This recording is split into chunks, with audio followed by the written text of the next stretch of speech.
আমাকে বলল, "দেশি ভাই আপনি আমার কেমন আছেন আপনি?" আমার মনে হয় গোলকিপার বাদ দিয়ে তাকে যেকোনো পজিশনে খেলানো সম্ভব। দর্শক, হামজা চৌধুরী আর বাংলাদেশি বংশোদ্ভূত ফুটবলার নয়। হামজা চৌধুরী এখন বাংলাদেশের ফুটবলার, লাখো ভক্তের স্বপ্ন পূরণ। তবে এই স্বপ্ন পূরণের নেপথ্যে অনেকেরই অনেকভাবে অবদান রয়েছে। তার মধ্যে অন্যতম যিনি এখন আমার পাশে দাঁড়িয়ে আছেন, তিনি ফোর্টিস এফসির ম্যানেজার রাশিদুল ইসলাম। বাকি গল্পটা আসলে তার মুখ থেকে শুনতে চাই।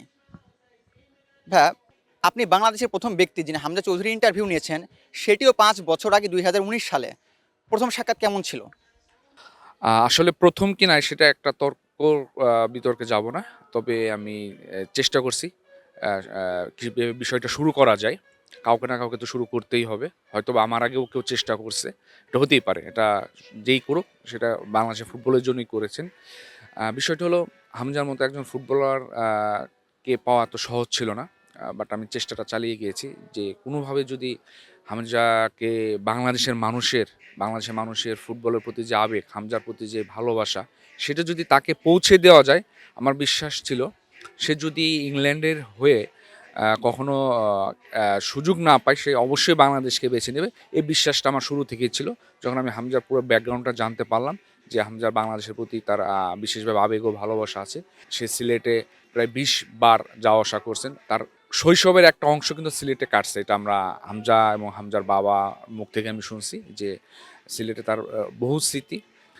সে যখন আমার সঙ্গে বাংলায় কথা বলল আমি খুব মানে অবাকই হয়েছি যে একদম সে সিলেটি বাংলা ভাষায় কথা বলতেছে। আমাকে বলল, "দেশি ভাই আপনি আমার কেমন আছেন আপনি?" আমি ১ম দিন এটা আমার জন্য খুব রোমাঞ্চিত ছিল। তো মানে আমার কাছে বিষয়টা খুব ইন্টারেস্টিং ছিল যে সে বাংলায় কথা বলতেছে এবং আ আমি শুরু করছিলাম ইংরেজি দিয়ে যে আমি তো আর জানি না সে বাংলায় কথা বলে।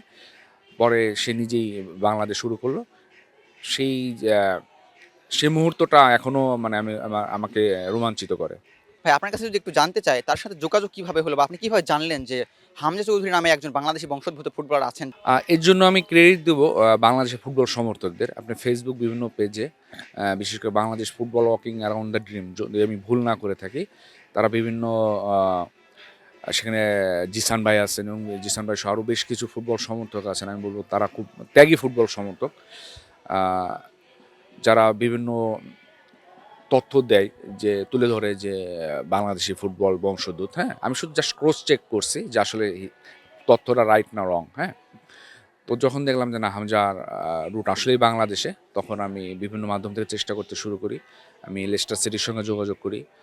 ফিফার বিভিন্ন মাধ্যমের সঙ্গে যোগাযোগ করার চেষ্টা করি এবং একটা সময় আমি সাকসেসও হয়ে যাই হামজার সঙ্গে কথা বলার এবং হামজা খুব দারুণভাবে সাড়া দেয়। সো কথা হচ্ছিল হামজা চৌধুরীকে নিয়ে।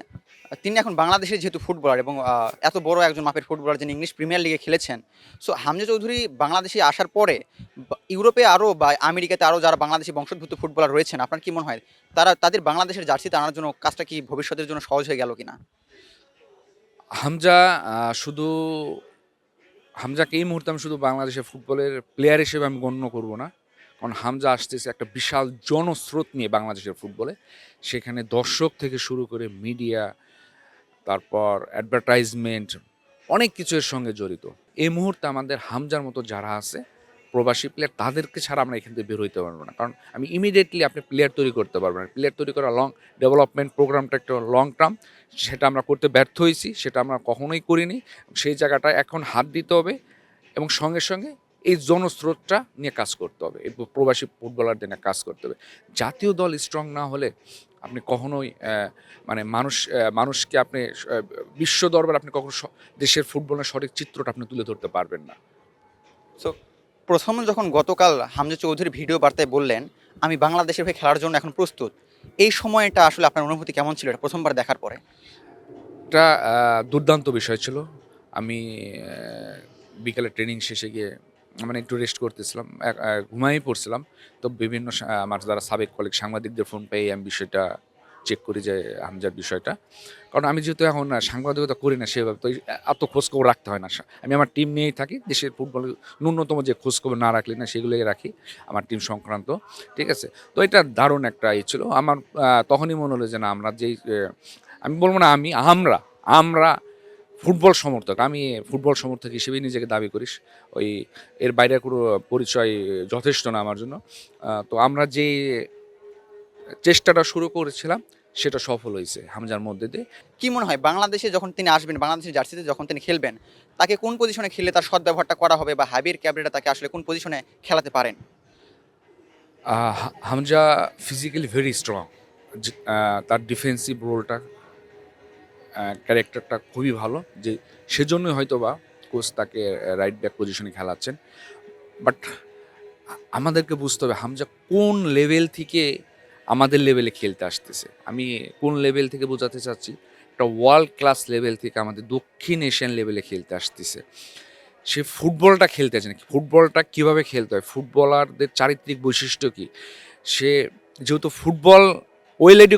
ওয়েল ফুটবল এডুকেটেড, সে যেহেতু খেলাটা জানে বাংলাদেশের প্রেক্ষাপটে এবং আমরা যাদের সঙ্গে খেলি এই প্রেক্ষাপটে, আমার মনে হয় গোলকিপার বাদ দিয়ে তাকে যে কোনো পজিশনে খেলানো সম্ভব।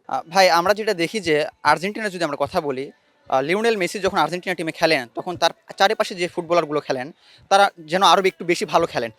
সো বাংলাদেশে কি এটা সম্ভব যখন হামজা চৌধুরী বাংলাদেশের হয়ে খেলবে তখন বাংলাদেশে যারা অন্যান্য ফুটবলার রয়েছেন হামজার সঙ্গে খেলার জন্য তারা আরেকটু বেশি ভালো পারফর্ম করবেন? এটা নিঃসন্দেহে, আপনি যখন ভালো প্লেয়ারের সঙ্গে খেলবেন, ভালো পরিবেশে খেলবেন, আপনার পারফরমেন্স ও ডেভেলপ করে, কোনো সন্দেহ নাই। হামজার আসার সঙ্গে সঙ্গে আপনি প্রথম দেখেন প্র্যাকটিসের এনভায়রনমেন্ট চেঞ্জ হয়ে যাবে। আপনি খেয়াল করে দেখবেন শুরুর দিন থেকে খেলোয়াড়দের শরীর ভাষা চেঞ্জ হয়ে যাবে। হামজার সঙ্গে আমাকে যখন অ্যাডজাস্ট করতে হবে, আমি যখন দেখবো হামজা আমার চেয়ে অনেক উপর আছে, আপনি অন্ততপক্ষে তার কাছাকাছি যাওয়ার চেষ্টা করবেন। ঠিক আছে? সে প্লেয়ারদের মোটিভেট করবে। খেলোয়াড়দের একটা বেঞ্চমার্ক তৈরি হয়ে যাবে। বাংলাদেশ টিমে একটা বেঞ্চমার্ক তৈরি হয়ে যাবে যে বাংলাদেশ টিমে খেলতে হলে আপনাকে কতটুকু পর্যন্ত উন্নতি করতে হবে। হামজার সঙ্গে ড্রেসিং রুম শেয়ার করতে হলে কতটুকু আমাকে প্রফেশনাল হইতে হবে। সে তো শুধু মাঠের খেলা না, পুরো মাঠের চিত্রটাই বদলে দিতে পারে আমি মনে করি। ধন্যবাদ বা আপনাকে অনফিল্ডকে এই সময়টা দেওয়ার জন্য, আমাদের সাথে কথা বলার জন্য। অনফিল্ডকেও অনেক ধন্যবাদ। আমরা আশা করি সব গণমাধ্যমকে বাংলাদেশের ফুটবলে এগিয়ে আসতে হবে। এটা আপনারা অব্যাহত রাখবেন। ধন্যবাদ।